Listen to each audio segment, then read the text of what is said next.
السرطان كما نعلم جميعا هو مرض تتكاثر فيه الخلايا في الجسم بشكل غير طبيعي. هذا التكاثر غير الطبيعي للخلايا سيشكل ورما، والذي يجب تشخيصه عن طريق إجراء بعض الفحوصات.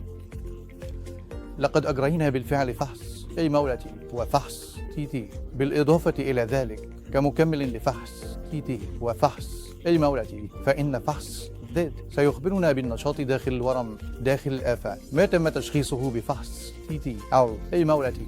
لذلك لديه ميزة كبيرة في إبلاغ الطبيب بأن الورم الذي تراه في الجسم سواء كان خبيثا أو غير خبيث. كما سيخبرنا فحص ذات ما إذا كان الورم ميتا تماما أم لا، أو ما إذا كان الورم نشطا أم لا.